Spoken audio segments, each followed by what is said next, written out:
Free Skaro!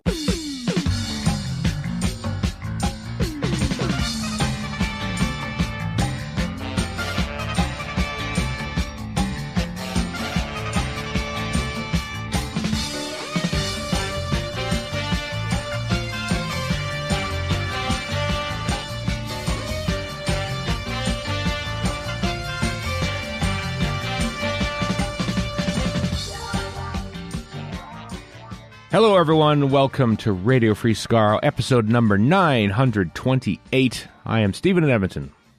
Warren in Ottawa. And Chris in Edmonton. Warren in Ottawa? What? What are you doing there, Warren? Very exciting. I am at CanCon. It is, I think, Canada's best speculative fiction conference. It's much more craft-focused than I like Star Wars or whatever. So, although I'm sure plenty of people here like Star Wars, but it's for writers by writers essentially. And I've said before, Ottawa's speculative fiction. It's technically a local con, but people come from all over, and it's Ottawa's speculative fiction community punches way above its weight. Interesting. I did not know that about our nation's capital, Warren. Yep. That it punches above its weight? Oh, yeah. Yeah. In many ways it does not, but in this way it does. Yeah. What you going to panels there? You hanging out? What's the deal in there? Yeah. Both. Hanging out, panels, drinking with other writers, that kind of stuff. Right. All good times. Hung out with Edmontonian and author Premi Mohammed. We bonded over our love of Duckman and our sadness at the loss of Joey Moss. Oh, R.I.P. Joey Moss. Yeah. Exactly. What kind of panels are you going to? Go on. Yeah. Sorry, go ahead. No, please. In about an hour, I'm going to one about writing for video games. Yesterday, I'd have to check because I've got my sked up here. Let's see. Oh, it's fine. I was looking for a blow by blow. Mostly writing focused stuff. Yeah. Right. Yeah. Is there anything about Doctor Who? Nope. Although I did do a podcast panel yesterday, and I did talk about Doctor Who, of course, because I was there repping RFS. Because this is a Doctor Who podcast where we talk about Doctor Who. Yeah. They don't even talk about the Target books? They don't. Why is there no panel? What kind of horror show is this? How dare they? Why don't they like the thing I like? What a terrible convention you're at. Why are there not like 18 different panels about Doctor Who at this? Why don't you only like convention? one thing, Warren? Oh, I don't know. Yeah, what's wrong with you, you idiot?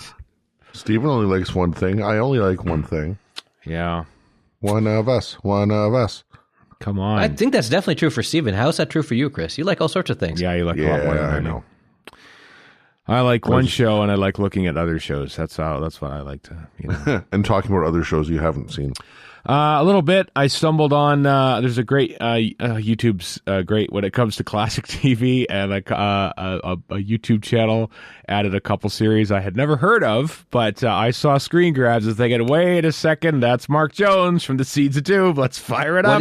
What is this YouTube channel you speak of? Oh, I don't know. I can't remember what it's called. But it had a series called. They put all 12 episodes of a series from 1980 called Buccaneer. Oh, dear. I didn't know what it's about. I dove in with like episode 5 or 6 or something like that because I saw Mark Jones from the Seeds of Doom on the screen grab. Apparently he's leading it along with Brian Maxwell, who was Adam Pamela Bell Salem. and Robin of Sherwood. Pamela Salem was in it. I'm in. Yeah, I know. A young Hugh Corsi was in it as a guy. I know, right? Hugh Corsi from Dallas and Manhattan's own Hugh Corsi. That's right. He was in it, and I can't remember who else was. Anyway, so there's another one for me to just pop up and just wait for Doctor Who hackers to show up and pop across. I know that this might be the same one that posted all the episodes of Warship, a series co-created by Ian McIntosh of Sandbaggers fame, and as a segue to something later on in this episode, Anthony Coburn. But more on that later. Let's talk about Doctor. Also, go on. One of the episodes, segue, Chris. Ward has panels to go to, but what do you got? One of the episodes of Buccaneer, episode 7, was directed by Tristan DeVere Cole. Actually, from Wheel of Space fame. 3 episodes were directed by Tristan DeVere Cole. Oh, wow. One of them by Ken Grieve. Ken Grieve of Destiny of the Daleks fame, I believe, isn't it? Yeah. Yep. Wow. Well, spoilers for that now. I don't have to watch the end credits of those, I guess. And Andrew Morgan's on that list. Andrew Morgan directed the one episode that I looked at, yeah. He directed 4 by the look of it here. I'm the only person, as I was watching the end credits roll last night, I didn't watch the whole thing, I skipped through it. And I thought to myself, I'm the only person who will probably just sit there and just exclaim, Andrew Morgan. That's it. That's all I said. That's all I said. I says, of course. It's like you and like John Williams and Neil Perriman can just sit in front of a TV with a bag of popcorn and just watch end credits. Just watch end credits. Like it all. Screw the show. Just watch the credits. Like, are you proud of this or ashamed? It sounds like both. I think pride shamed is what. Oh, that's a bad thing. It feels like somebody's like booing a pride festival or something like that. Let's say Shride. You're full of Shride. Yeah, a little. Well, it kind of sounds like you've done something awful in your pants. Sounds like you stabbed somebody. Yeah, maybe that too. Full of prame. Prame. I feel like the best one yet. Yeah, not good, but the best one yet. It's a limited limited material to work with. There's just not much here yet. Yeah. Anyway, your segue. My segue. Remember segues? The Doctor Who concert at 60 is available on BBC Sounds now. You can listen to the whole thing. For the next, I think it's on Sounds. It's on BBC Radio 2 for the next month. Anyway, it's all there. The BBC released clips of it, including the new arrangement for the Doctor Who theme tune with an orchestra and everything. And there's even a choir now in this one. Apparently, it's a live performance of. They didn't release the actual finished recorded version, just the live performance of it. But I suspect it's going to be pretty close to what we heard in that. Do either of you have any thoughts about the new arrangement for the Doctor Who title theme? Okay, what do you got? Mm-hmm. It's a lot. It's very, very, and I'm not saying this in a bad way, but it's very busy. There's everything you want in a Doctor Who theme is in this thing. It's like all the Murray Gold themes together. Yeah. But I've only listened to it a couple times, so it needs to bake a bit for me, I think, before I can really give you a proper opinion on it. It is very much a mishmash, of what came before. It's I don't want to sound negative. It starts off very poorly. Okay. Too late. Insofar as it sounds like it's kind of sped up, right? But skipping notes in order to do it. It sounds a little. It sounds like a little. Yeah. It sounds a little like I don't know if incomplete is the right word, but that's the word I'm going to use. It sounds a little incomplete at the start, and then 10, 12 seconds in, then it gets to what we're used to and acceptable pace and whatever. Right. I was okay with it. I was okay with it. Mm-hmm. I want to hear it more. I'm going to hear it more. So yeah, you'll hear it a lot. I think, the live performance version is always, the mix is different than in that because, and I say this as a drummer, I feel like there was too much drums in it in the live performance. It didn't quite hit for me. I know with the drums there, but I feel like insert Jeffrey Jones. There weren't enough notes. I don't know what. Also, we're not seeing it with the opening credits, which is going to make a lot of difference too, right? Exactly. So, possibly. Exactly. Yeah. No matter what I think of this thing, positively or negatively, I just keep flashing back to 2005, watching the first Murray Gold theme and thinking, I don't like this. Oh, really? You didn't like it? Oh, wow. And then it kind of grew on me somewhat. Yeah. I'm still not a fan of it relative to some other iterations, but. Yeah, context and repetition; those are definitely going to make it better, more likable, whatever. Right. Yeah. I also, the original OOU, for lack of a better term, is in there as well. That's still there, which is kind of cool. It wasn't quite in tune, maybe. I think it was a little tiny bit out in tune with the orchestra. I imagine that'll be fixed in the actual proper recorded version. I think because playing performing like a 60-person orchestra to a backing track of a radiophonic sine wave from 1963 is going to be tricky. So, but you can sort of fix that in post, so to speak. Yeah. So, and also, how many different versions of the theme has Murray Gold himself done? Like 5, I think. Something like that. More. There are more. I could let's.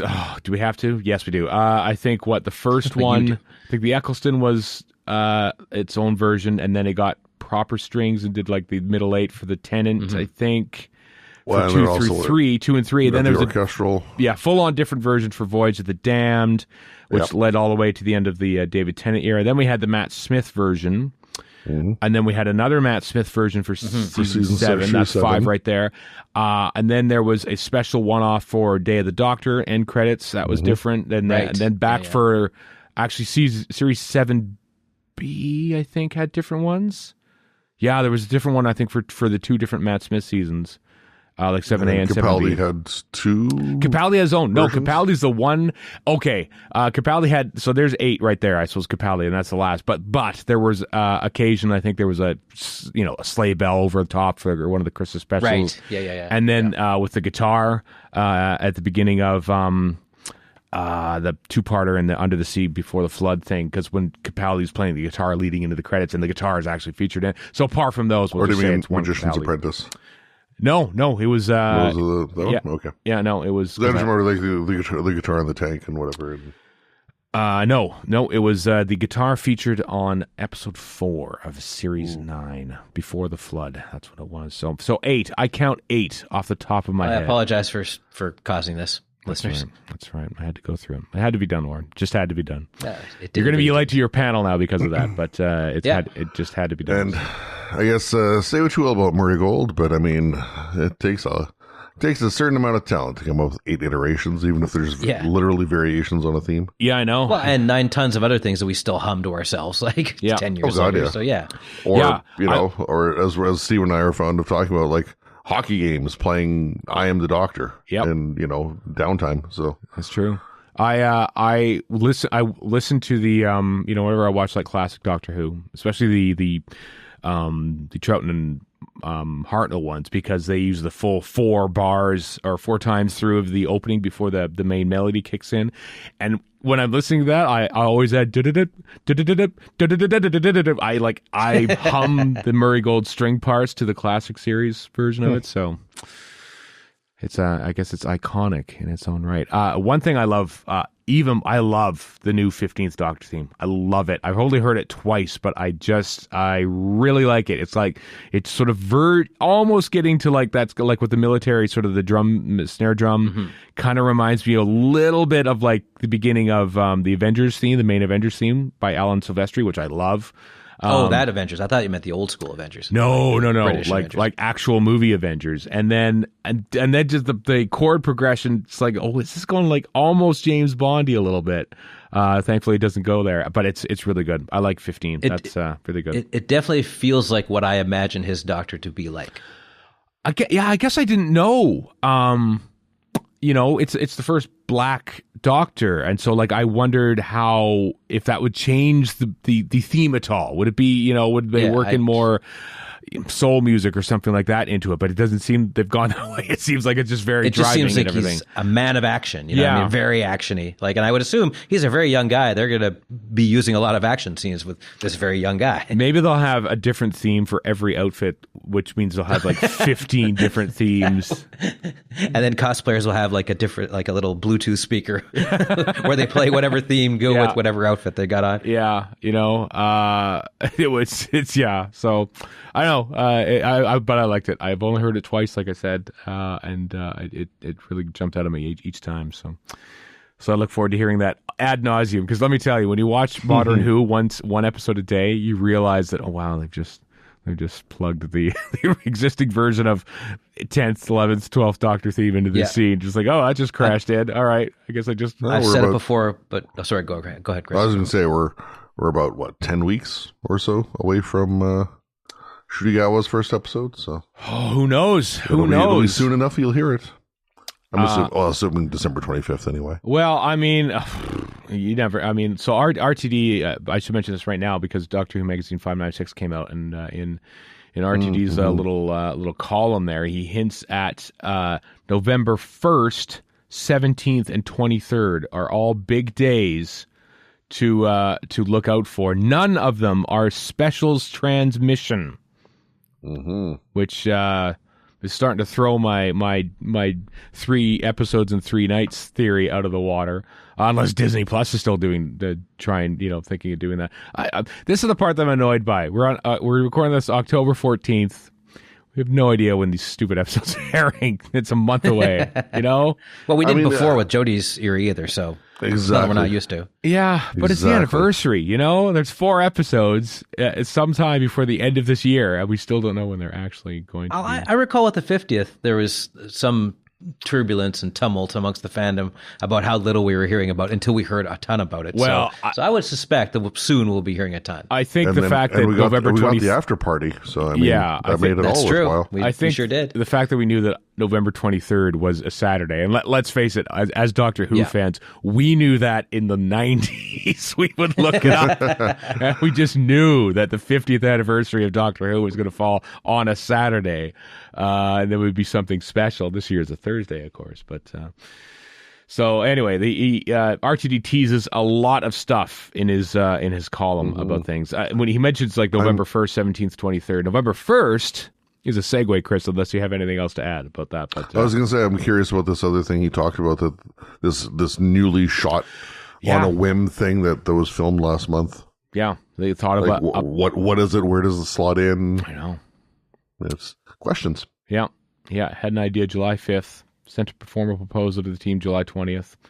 3 scriptwriters got to work, and now just 2 months later, in the second half of September, we're about to embark on a 6-day studio shoot for brand new material that will make you fizz.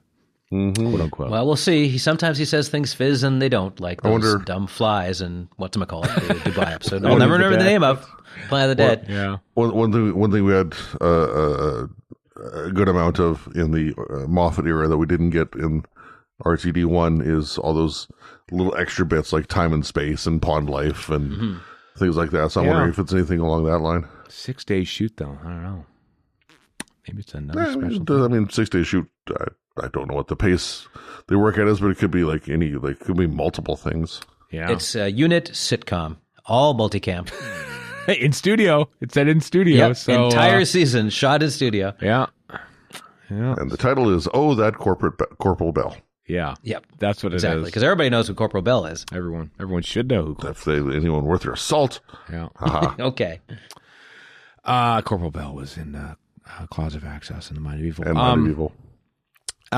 Anyway, I alluded to November 1st. November 1st is going to be the day that on BBC iPlayer, I'm gonna phrase this like the BBC press release did, over 800 episodes of Doctor Who programming will be coming to BBC iPlayer. Yeah, classic Doctor Who and Modern Who and the modern spin-offs and every episode of Doctor Who Confidential and with subtitles and sign language as well for all episodes. That is stunning and just like insane. Yeah, like the amount of detail for to make it accessible for everyone, I think is really commendable.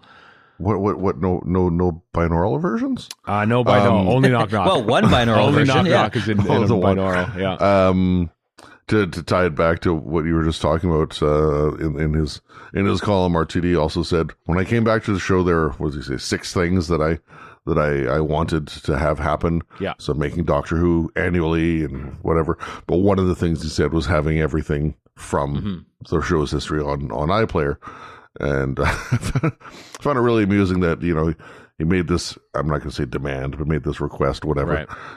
And then like a year later, he goes to Julie Gardner and it's like, forget about making this request. What's happening on that front? And she's like, well, a team of lawyers and captioners and whatever have been working on this very hard for a very long time. It's like, oh, right, okay. Based on your whim that you just mentioned. Yeah. I like in his list, he lists a couple of things where he's like, I'm not telling you that or that either. Yeah. Yeah. He also says here, and this will tie into what we're about to talk about. You can go from 1963 to the Power of the Doctor, and the press release says over 800 episodes, but it doesn't actually say which one. I mean, when we first saw it, we thought, oh, okay, well that covers off the fact that there's a bunch of missing episodes still.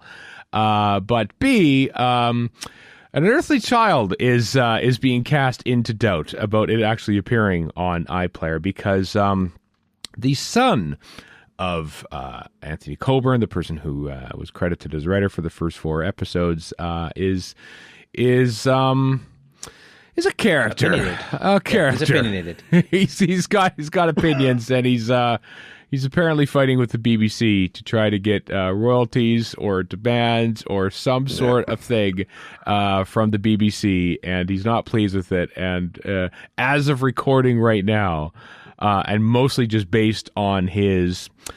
Oh, how can I kindly put this? Rants. It feels like it might not happen, but it's only based on that. He's incurred the ire of Ian Levine. So. Yeah, right. So that's a battle nobody wins. This is a Hamburger Hill situation. Exactly. He's been replying to people online in all caps, which always makes your case look good. But I do like this one that I saw where he was responding to Tim from Missing Episodes Doctor Who podcast. It's a battle I've already won, all caps. I knew they were never going to accept the deal I offered, not because it was unreasonable when I'm yelling louder. It's when he's doing all caps, but because they are predatory, avaricious pirates who feel entitled to anything they want. They did this to themselves, and here we go. My vengeance is nearly complete. I would nothing against him, but I would never wade into one of those things. There's nothing good ever comes of it. Yeah, you can have the best of intentions, and I'm sure he did, but what good's it going to do? Yeah.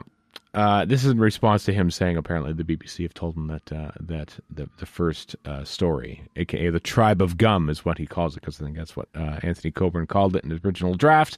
Is not going to be on there, but we'll see how this all shakes out on the BBC iPlayer.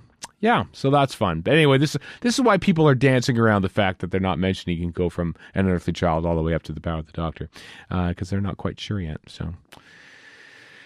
So there, I did see Johnny Morris on Twitter mention that DVD and Blu-ray rights are different than streaming and broadcast rights. So any future release of season 1 on Blu-ray for the collection won't be hindered. But there's something I saw something else about the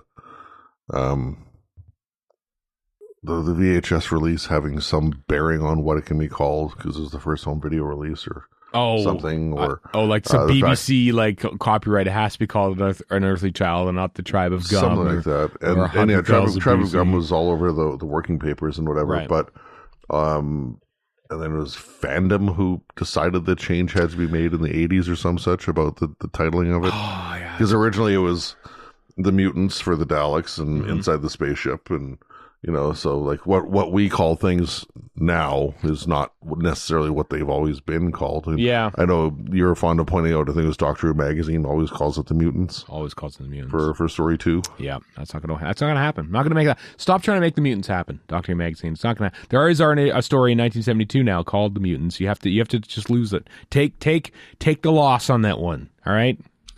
We're not calling it the Mutants. There's already the Mutants. It's called the Daleks. Stop it. Yeah, just like Invasion of the Dinosaurs. Episode 1 is just called Invasion, which is from 1968 as well. Yeah, we're not calling it that either, all right? I'm calling it The Edge of Destruction. I'm not calling Inside the Spaceships, but a dumb title. It's a working title. I'm not using that. I'm calling it The Edge of Destruction. Or, if you just run it through a thesaurus, you get the title of episode 2, which is The Brink of Disaster. If it was a 4-part story, they'd find the almost there of blowing up in this. I don't know.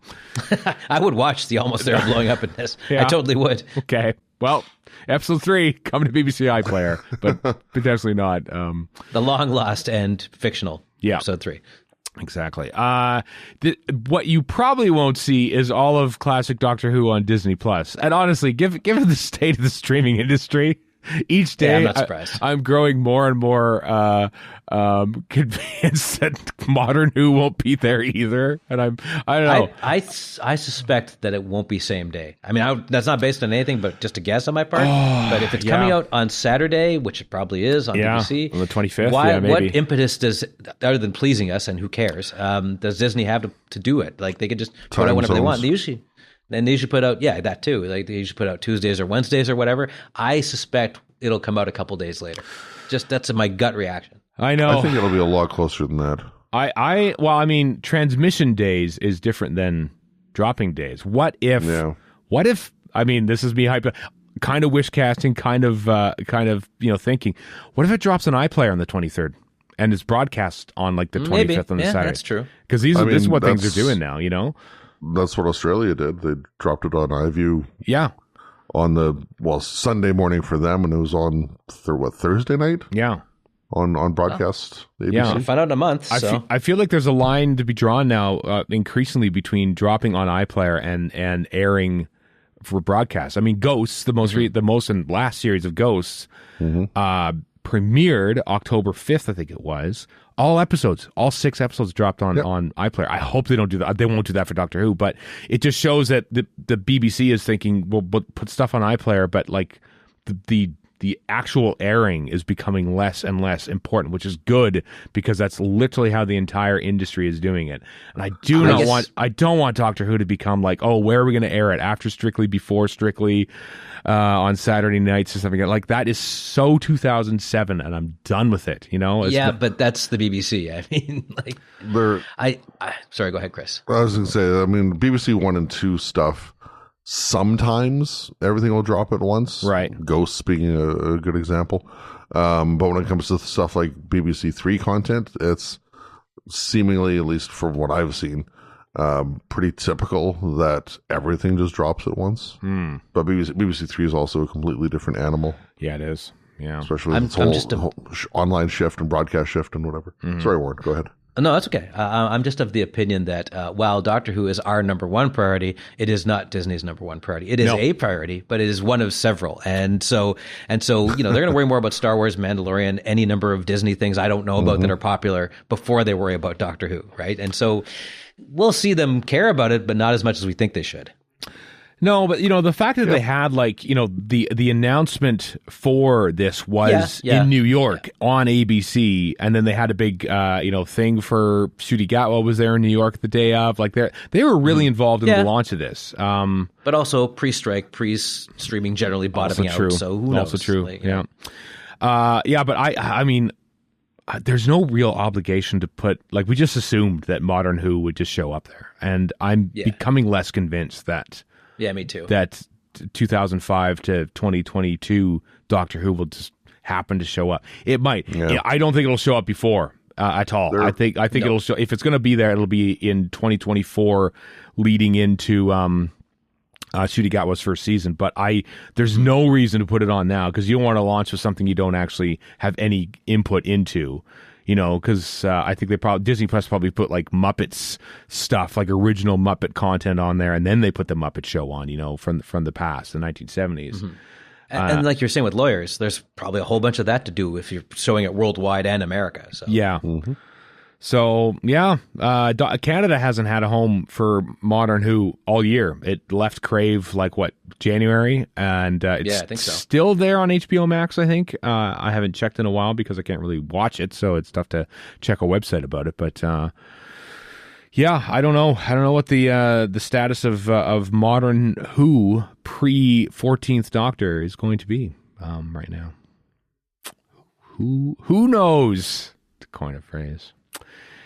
Also in Doctor Who magazine, they announced some new directors for Doctor Who, which is Peter Hoare makes his return directing 2 episodes. Peter Hoare directed A Good Man Goes to War back in 2011, which means come 2025, there will be a new entry in the Miniscope because I'll have 3 episodes under his belt, so we could talk about him. So what happens if his 2 episodes are a 2-parter though?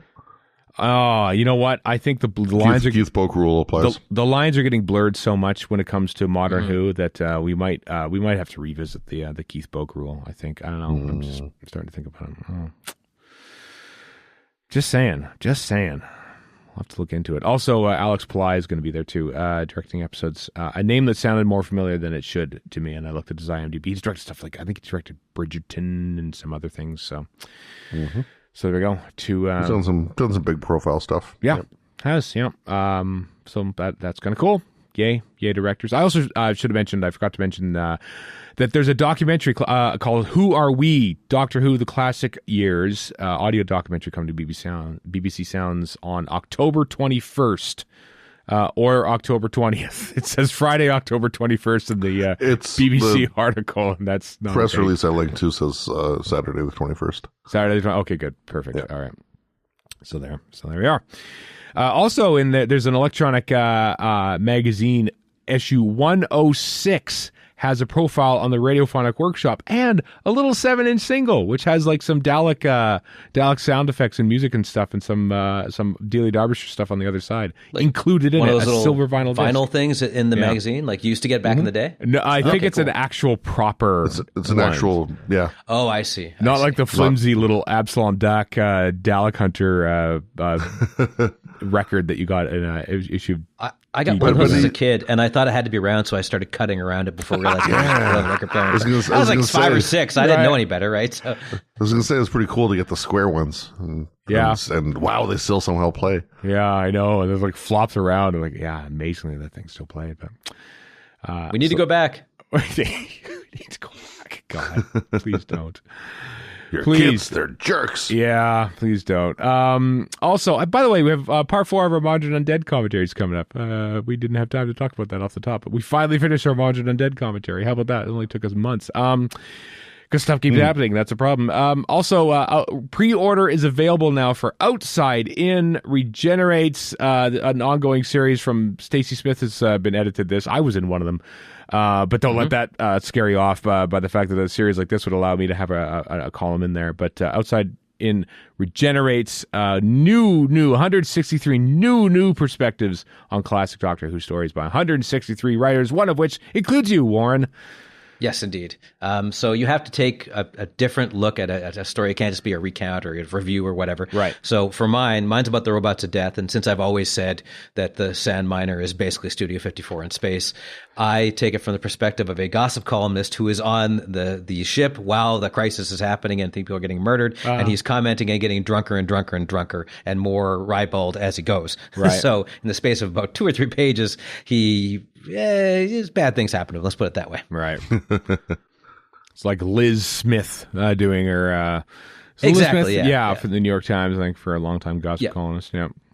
I hope he's drinking a cocktail called Corpse Marker.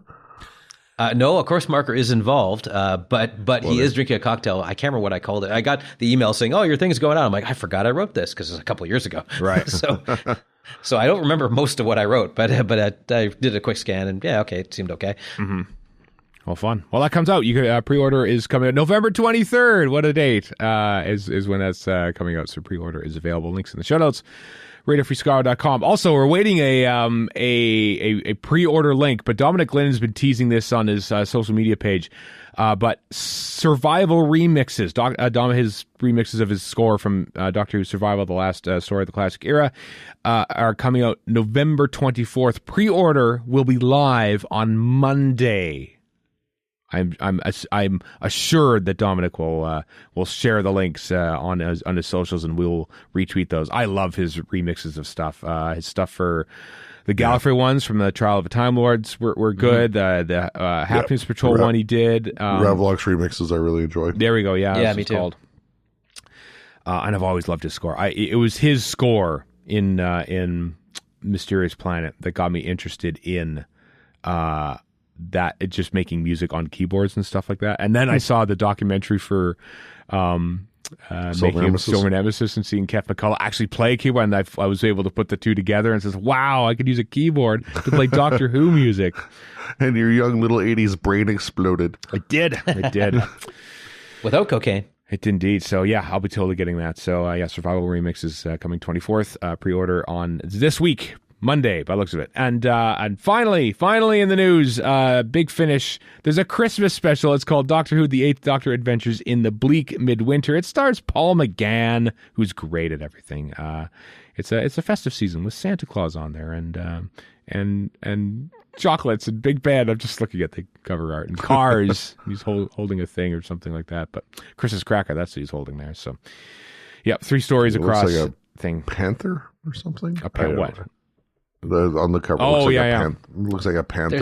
There's always something incongruous in every one of these. That's true. The dog creature from Ghostbusters. I don't know, something wackadoo, but yeah, very Christmassy from Big Finish. 3-hour-long Yuletide adventures. So that's coming in December. You can pre-order that from Big Finish. All right, that's it. That's it for our news, everyone. After the break, it is our commentary for part 4 of Mawdryn Undead. Are the microphones wired in? All around the condenser, most merciful. We're looking forward to excellent duodecaphonic sound. This is the moment when I get a real feeling of job satisfaction. Here we go, kids. It's the final part of Mawdryn Undead, serial code 6F. Bang in the middle of season 20. Here we go.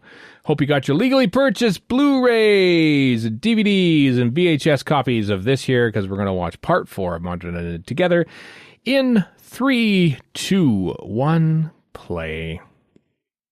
It's the final Mawdryn. Mawdryn is...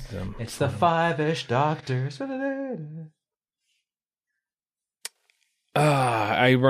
trying to think. We were talking about malls last week, and I'm trying to think. I don't think I ever found any Doctor Who stuff in a mall. I always had to go to Warp 1 Comics. Very much remember going to Heritage Mall to the... Was it W.H. Smith? Oh, yeah, maybe bookstores, Doctor I Who suppose. books. Yeah, actually, you know what? Bookstores was the one thing that sort of broke through. But, you would never find any toys or anything like that. But I was a they had a books man for my Doctor Who books. Yeah. I'm pretty sure I never saw Doctor Who toys, but they had a Marks and Spencer there for a number of years. Yeah, with clothes and bad food. Like a real Marks and Spencer. Yeah. Yeah, it was. Yeah, well, yeah, exactly. But why? For pity's sake. They all are told by Peter Moffat, everyone outstretch your arms, even though you're not speaking during that bit. Like, whenever you were talking about how these clothes look like skin coming off them, those red bits on their arms I thought, like, I was under the impression a bit that they were kind of gore. Like, it looked kind of gory on their arms. Like, yeah, now you mention it.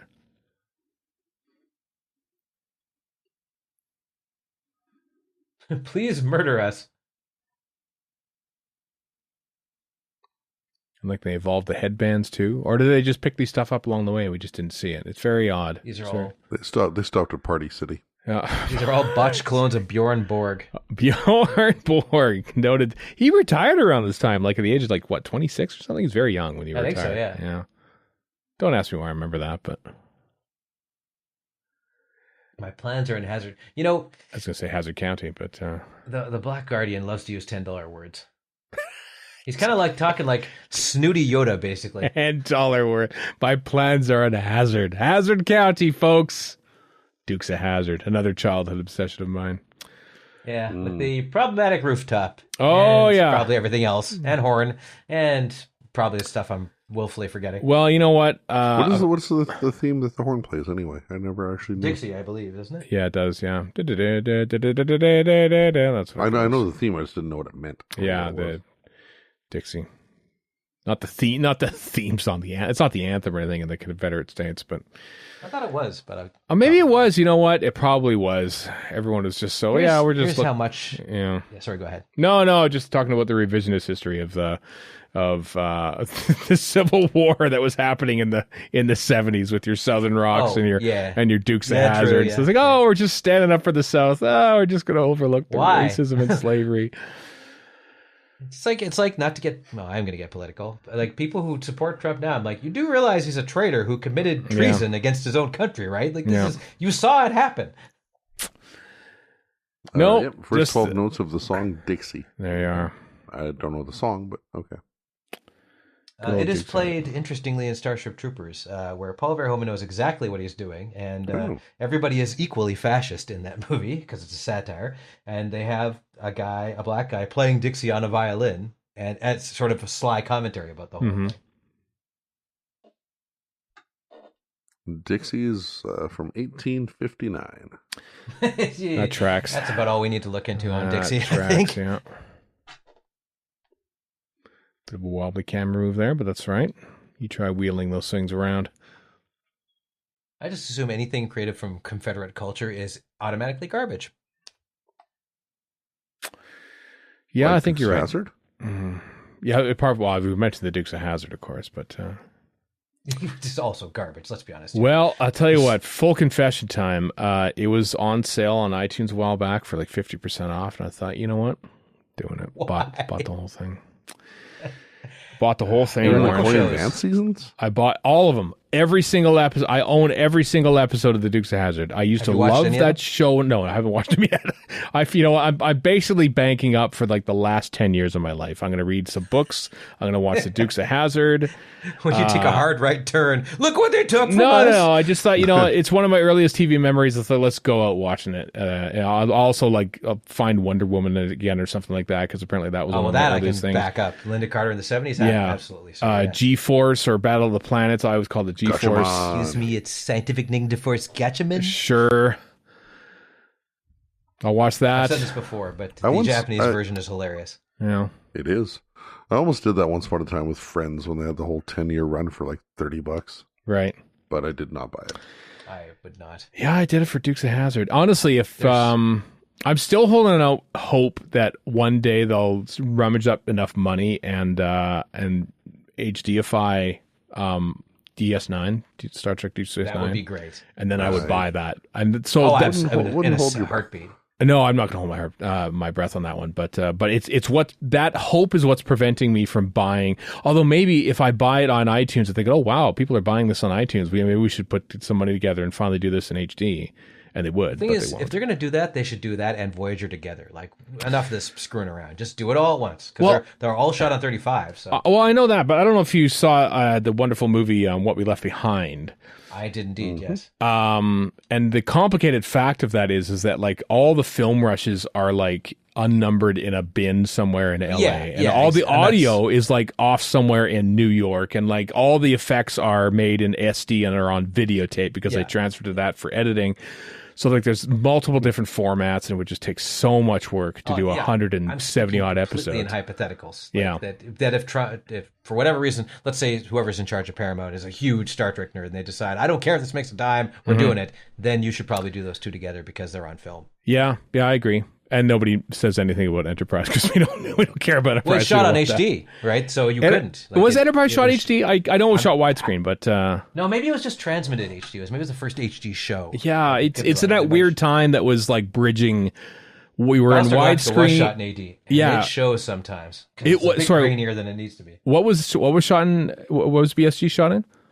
It was shot in HD from the get go. Oh, and yeah. maybe not the miniseries, but the series was. And sometimes there's close ups, and you're like, this is a touch grainier. That's video grain. That's not film grain. Oh, They yeah. do a pretty good job at looking like film, but Right. but yeah, the first couple seasons is a bit iffy. Like you remember early, we commented a lot on this, like the HD of the filmizing of HD video in first season of Torchwood is like, oof. Yeah, Looks and a little honestly, rough Doctor now. Who's filmizing of SD is not great either. No, that's why they stuck in SD for so long because they think we can do this for Torchwood, but for Doctor Who, let's make it. If we're gonna make it, which is the worst of two evils, and not Weevils. I am as we saw wrong. in Torchwood. Yeah. Star Trek Enterprise, until the start of the fourth season, it was shot on traditional film stock. So Okay. you could jack those up to HD as well. And then the fourth one was shot on HD video, so it's technically already HD. Interesting. Well, I mean, it was transmitted in HD, so it already is HD. basically, Yeah. Right? So Yeah, but not the blissfulness that is Deep Space Nine. as we just completely blur over this. I Sorry. know. Sorry, Mawdryn Undead fans. We're just talking about film formats and remastering stuff, and at least it's not Edmonton Shaw. Ooh, that's some good makeup. What actually. the hell is Yeah. going on? I completely forgot about this. That is some gruesome looking. This is a gruesome story when you think about it. That is makeup very wise. good makeup. Like, Yeah. I mean, that's really well done. And like for a very brief shot, like they had to be put in. Like that's. And listen, like this is makeup that we see in a brightly lit studio. If this was done nowadays, on film or something, you could really cut around that and stuff. Like they're showing a lot of faith. Oh, and in enhance it with CG stuff too. Yeah, There's a lot of that now. This is not that. That's just straight up old people makeup, essentially. But it looks really good. It really does. I was just going to say about Dukes of Hazzard, and there are two shows that insulted my intelligence as a child. One was Scooby-Doo, which I refused to watch because even as a kid, I was like, this is stupid. Yeah, I like, never I'm liked smarter that. than this show. I The hell never with liked this. that, And the yeah. second one was Dukes of Hazzard. I'm like, this is dumb and it has rednecks. I don't like either of those things. But it had cars jumping and car chases. Yeah, well, that didn't sell me. I can tell you As that. a 7-year-old though, Warren. Oh my No, god! I couldn't it care was- less about cars jumping. No, when you were 7 years old, you and your No. your books and your Watergates and stuff. And I was just like, and when are the cars going to jump? You say that in a derisive fashion, but you're wrong. I say with my books and my Watergates and such. This is a convention, man. Look at these guys. They're sitting there waiting for the Doctor to come out of the TARDIS. Like, you're in the front row of a Gallifrey 1 panel. It's like, when's Doctor Who coming out of the TARDIS? I'm throwing down a Sisterhood of Karn challenge here, Sisterhood of Karn. Dress up as these cats next time. Yes. They make great costumes. They make excellent costumes. Yeah, I think so too. They did, when I was talking to, she plays Ohila, the name of which escapes me. Claire Higgins, every time. Thank you, Claire Higgins. And all the Sisterhood of Karn people at Gallifrey showed up in costume, and it was great. They're amazing costumes. Mm-hmm. Oh, he said the line! Reverse the polarity of the neutron flow! But where would nerds go to squee about that at the time? I know. Would they go out in the street and yell and get told to shut up? Well, it's amusing. I don't know how many times it was used in the Target books, because it was only said once in full in the Sea Devils. But obviously it was maybe it was just told in John Pertwee anecdotes at conventions like that. That is a line that comes up through fandom. Fandom has infected this episode of Doctor Who. It's not the actual history of the show. It's people's recollections of it. Apparently, Records Doctor Who was created in the late 80s. Late 80s. That would not be an And then immediately afterwards, Dave Yadley showed up and ruined everything. Yeah, I wonder how many times Terrence Dicks used that in a Target novelization, or was this purely just based on John Pertwee convention anecdotes? Thinking, no, I bet always said a mix of the two. Yeah, because convention anecdotes on its own would not do it. I do enjoy him saying, "How the deuce." How the deuce. I never noticed that before. That's what Stewie Griffin always says. Oh. They're children. What the hell's going on They're here? young now. I want to say that one of these children became like a noteworthy actor or something. And it probably shows up on the fam. Don't quote me on this, but... I'm going to pull Steven and claim Avengers Endgame ripped this off. Yeah. Like how Gareth Jenkins went on to date Teddy Russell. Yeah, that's right. And the like little kid who played Squeak in Survival went on to become a star in EastEnders, and there's young Johnny Lee Miller was 7 years old when he was an extra in Kinda, I think he was, and I completely forgot about that. Yeah, was he? I thought that was a urban legend or something. No, he's 100% in there. Whoever Johnny Lee Miller is, but. Well, he's the son of Harold Pinter, don't you know? He is the son of Harold Pinter, who was in The Abominable Snowmen. Not really. I'm assuming those two kids were like children of the crew or something. No, I think they were proper actors. They had to speak. They had to speak words. So I guess so, yeah. Johnny Lee Miller made his television debut with an uncredited appearance in Kinda. There you go. It's a cool set too here, actually. Having been to Vegas recently, this kind of reminds me of Vegas. Actually, yeah, in retrospect. Pointless decoration. Yeah. Although I'm pleased it isn't floodlit. This, I suppose when you have to have this thing be bright, it would diminish the impact of it if everything else is bright around it, but... Imbecile. I'd forgotten the Doctor... Oh, I read that quite differently than I saw Cunning, and that's not what I saw. Imbecile. I haven't used that word in a while. Can I call somebody? If I was really rude to cashiers or something, I would say, "You imbecile." But I wouldn't do that because I'm. Don't do that. Yeah. No, I would never do that. Now, a self checkout till different story. Oh, absolutely. Yeah. Abuse the hell out of that thing. Yeah. I know I'm an old man because I was talking to my parents about how much all of us hate self-checkout. Really? Oh, I much more prefer self-checkout. Oh no, I'd rather put up with 10 minutes of waiting and deal with a human being. Really? Oh wow. Because they're just dumb. They're bad robots. They're not even good robots. We were sold a bill of goods with R2D2, etc., and we get these stupid checkout things that don't work worth a damn. I hate them. Oh. Well, listen. I worked at a grocery store for a few years in my teenage years, and the art of packing groceries has not left me from that. And so I prefer to pack my groceries at my own rate as opposed to just having them sped down the conveyor belt. And okay, I guess I'm packing these eggs with this giant, massive thing of vinegar. All right, fine. It's like, get out. There's your groceries. Get out. And conversely, I never did that. So I sit there and I have people behind me in line, and I have a bit of a panic when I'm packing. I'm trying to do this as fast as I can. Come on. Perhaps you'd like me to come along and bully you, Warren. Would that help you pack any faster? Great, please. Oh, okay. Boy, I would love that. All right. That'd be fantastic. You know, for a guy with an exposed brain who's dying, he seems to be pretty relaxed. Well, you know what? He's had a few millennia to prepare for this moment, so... And his brain's coming out of his head. He's got a delightful breeze going over his medulla oblongata. To quote a Police album. Those are very Star Trek burns. I know. I've always kind of been jealous of those. I can't grow sideburns, but if I did, I would totally grow them angled out like that. Oh, you've ruined Kai's power tools, Turlo. Come on! Now, how can I add some weird swirls to a picture?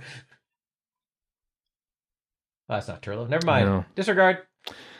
The homing beacon really is only around for whenever it's convenient, because it would be really convenient for a lot of stories. I think Peter Grimwade directs Full Circle. He used a homing device in that, is written in. I don't know if Andrew Smith wrote that or Bidme did, or maybe Grimwade, because he directed it and he thought, I guess there's just this is what they have. The TARDIS has homing beacons, so he writes it in to this. Maybe, I don't know. I don't think it ever comes back though. Homing beacons.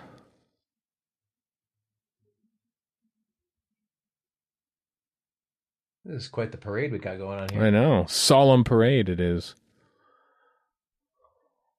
I do agree. I think this would be an 8-person cosplay effort. Absolutely, it'd be great. The next Gallifrey one. But I don't know how complicated those things look deceptively simple, but I bet you they're not. And could the Brigaders please stop doing that throwing of the thing?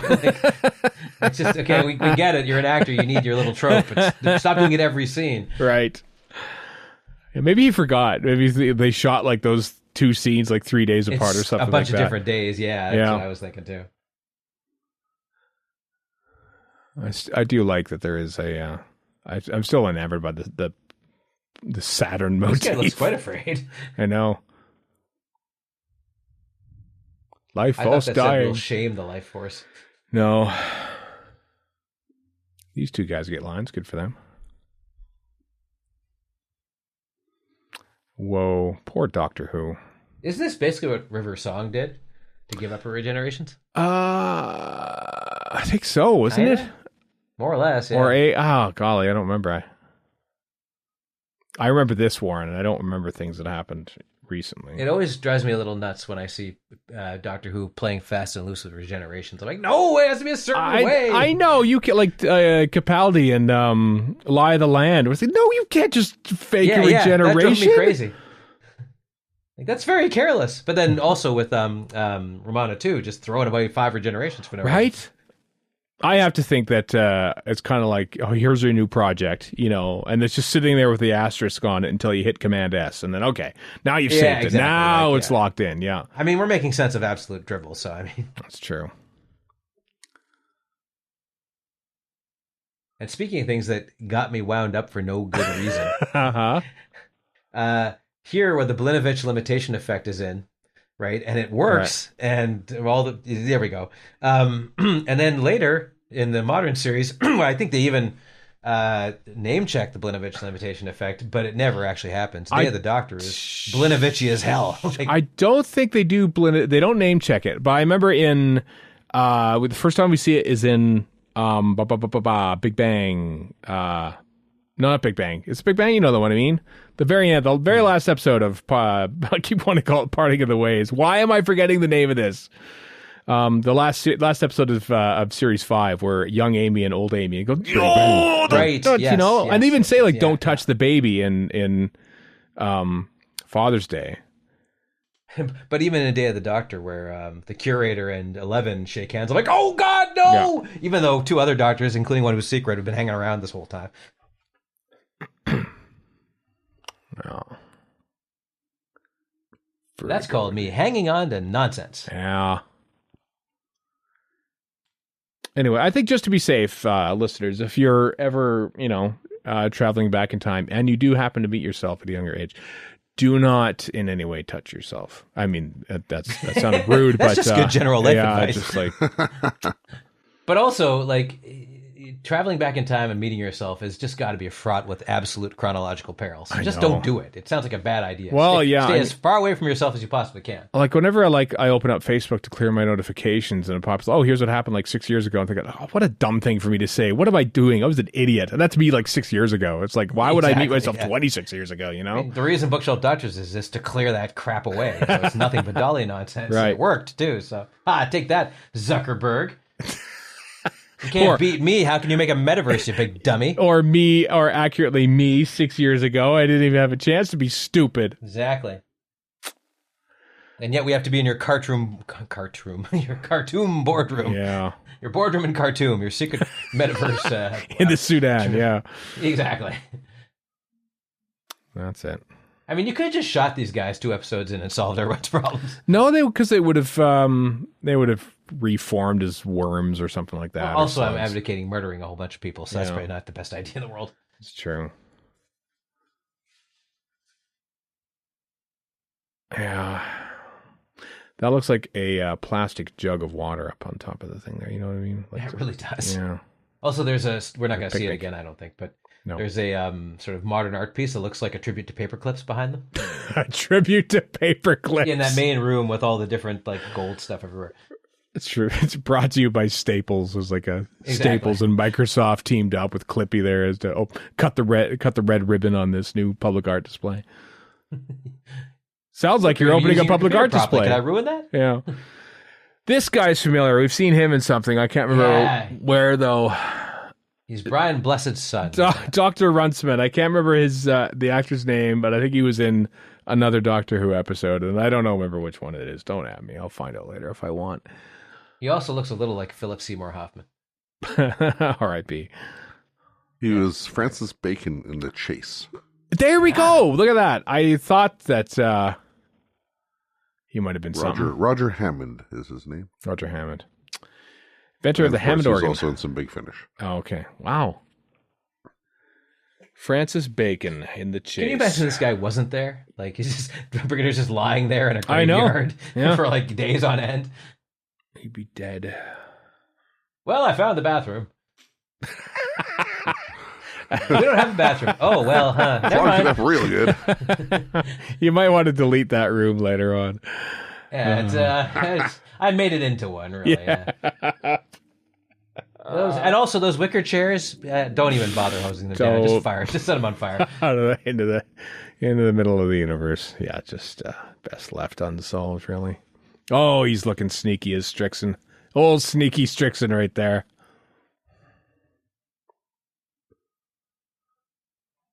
Little flat cap. Warren, how come you don't wear a hat like that more often? Because I look dumb in every cap. But I gotta say the Brigadier looks pretty damn good in that cap. Yeah. Have you tried a sombrero? No, although if I was gonna pick a cap, I'd go with sombrero, especially one with the little beads on the brim. Is that cultural appropriate now? Is that are you allowed to wear sombreros? I don't know if you are or not. It's probably a dumb idea. It's tough. Don't wear a sombrero. I don't think I will. I think Chris mentioning it right now. I don't think it's ever really come up. Unless you're celebrating a birthday at Julio's Barrio or something like that, then which is still around for another Edmonton deep cut. That's why I mentioned it. That's where I mentioned it. They still have a plaque saying Brad Pitt ate here once during the making of the assassination of Jesse James. That's right. Yeah. Anyway, at the end of I remember seeing that at the end of the episode. I think I didn't quite understand what was going on in this episode, but the music was good, and it ended with a spaceship explosion. I thought, and a new companion coming. Yeah, I was just like, yes! I was so excited after watching this the first time. I think it's that excitement when I first saw it that has just carried this whole story through into my adult years. Basically just dinosaurs on a spaceship. Old weird guy who doesn't make much sense eventually dies. Well, could be. Peter Walmsley. Good old Patty Kingsland. I like Patty Kingsland. Only did one more story after this, which is Frontios, which wasn't as good music-wise, so here are all the other. Wasn't as good, full stop. Yeah, agreed. Good old Don Babbage.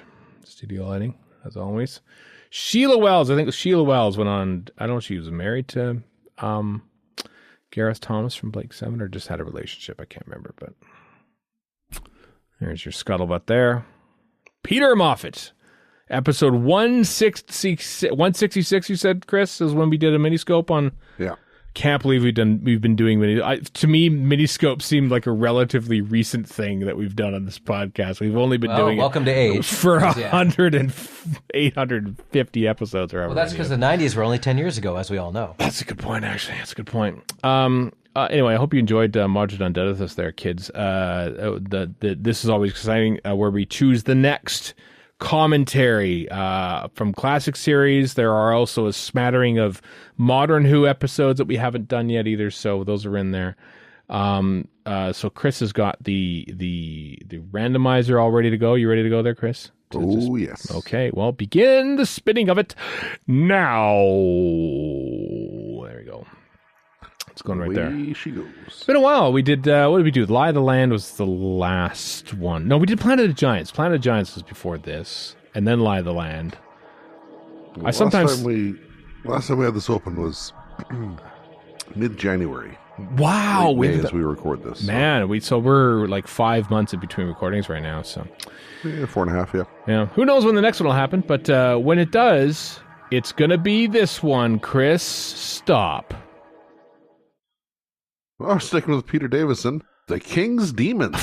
Sweet. But not good. But sweet. Oh my God. Okay. All right. Fine. The King's Gerald Demons. Flood in all his glory. Celebrating season 20. Take the poop with the sugar, my friend. Yep. Celebrating season 20 here on this podcast, folks. We're just going to do all the remaining season 20 episodes of commentaries before we finish that season for good. So there we go. 2 fabulous weeks or 2 fabulous nights back in 1983. Of the King's Demons. That'll be our next classic series commentary on Ready for Skaro. Hope you join us for that. Until next time, folks, I am Stephen in Edmonton.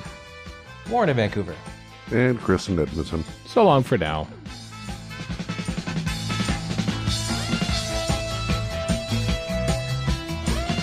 You've been listening to Radio Free Skaro. Find us online at radiofreeskaro.com, follow us on Twitter and Tumblr at Radio Free Skaro, subscribe to us on iTunes, and donate to the show at patreon.com/Radio Free Skaro. Thank you.